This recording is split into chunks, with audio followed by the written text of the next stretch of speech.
નમસ્કાર, આપણું ગુજરાતમાં આપનું સ્વાગત છે।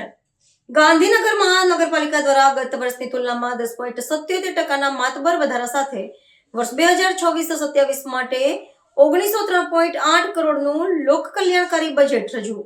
ગાંધીનગર મહાનગરપાલિકાના મ્યુનિસિપલ કમિશનર જયંત વાઘેલા દ્વારા આજે વર્ષ 2026-27 માટેનું રૂપિયા 1903.8 કરોડનું અંદાજપત્ર રજૂ કરવામાં આવ્યું છે।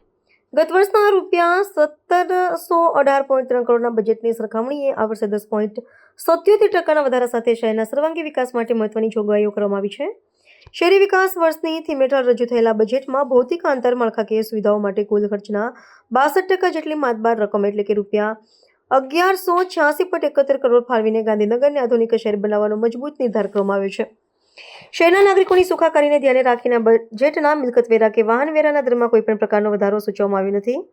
પ્રજાલક્ષી અભિગમ અપનાવતા મ્યુનિસિપલ કમિશનર દ્વારા મિલકત વેરામાં વહેલી ભરપાઈ પર મળતી 10% રિબેટ યોજનાનો લાભ 2 માસના બદલે વધારીને 3 માસ સુધી આપવાની દરખાસ્ત મૂકી છે। આ સાથે જ પરિવહન સુવિધાને વધુ સુદૃઢ બનાવવા અને પ્રદૂષણ ઘટાડવા માટે શહેરમાં 100 નવી પીએમઈ બસનું લોકાર્પણ કરવામાં આવશે। શહેરના માળખાકીય વિકાસને નવી ઊંચાઈએ લઈ જવા માટે સેક્ટર 22-23 ખાતે અંડરપાસ અને રિલાયન્સ ચોકડી પંડિત દીનદયાળ સર્કલ ખાતે ફ્લાયઓવર બ્રિજના બાંધકામનું આયોજન છે। શહેરના વિવિધ સેક્ટરમાં 350 કિલોમીટરની લંબાઈના નવા રોડ રસ્તા અને 26,000ના નવા ડ્રેનેજ કનેક્શનના કામોને પ્રાથમિકતા આપવામાં આવી છે। પર્યાવરણના જતન માટે 10 લાખથી વધુ વૃક્ષના વાવેતર લક્ષ્યાંક સાથે ભાઈજીપુરાથી અડાલજ સુધી 8 કિલોમીટર લંબાઈનો ગ્રીન કોરિડોર વિકસાવવામાં આવશે।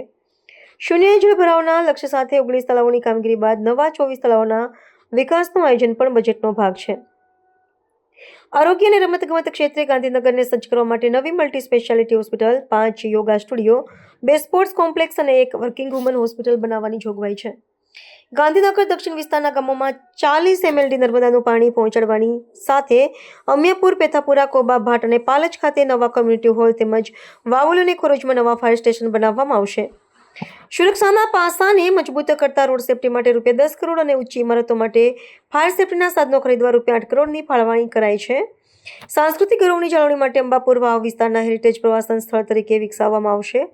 આ ઉપરાંત હરઘર સ્વદેશી અભિયાન હેઠળ સ્થાનિક કલાકારોને પ્રોત્સાહન આપવા વર્ષ દરમિયાન 5 સ્વદેશી બજારોનું આયોજન કરવાનું પણ નક્કી કરાયું છે।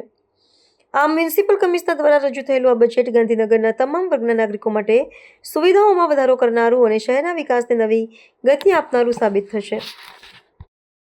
એસ્ટિમેટરનો રોલ છે એ આવતા 3 થી 4 મહિનામાં પૂર્ણ થશે, એટલે આ જે 4-5 પ્રોજેક્ટ જે છે એનાથી ગાંધીનગરના વિકાસને ખૂબ જ અને સારી બનાવવા માટે અમે ગયા વર્ષે 2 એસટીપીની કામગીરી પૂર્ણ કરી છે, 1 મેથાપુર પૂર્ણ કર્યું છે, 1 કોટેશ્વર પૂર્ણ કરી છે। આ સિવાય બીજા 3 એસટીપી અમે આ વર્ષે હાથ ઉપર લેવાના છીએ। એમાં એક સરી જે છે એ સારી રીતે વહન ક્ષમતા સાથે વધે। મિત્રો, જે હાઉસ ટુ હાઉસ જે કનેક્શન આપવાના છે મારી નોટબુકમાં 26,000નો જે એના માટે દ્વારા અમે ઓછામાં ઓછી 25 થી 50 કરોડની અમે એમાં રેવન્યુ જનરેટ કરીશું। तो व्हाट्सएप, ट्विटर, फेसबुक, इंस्टा जहाँ भी आपका अकाउंट है इसे शेयर बटन के द्वारा वहाँ पर शेयर करें।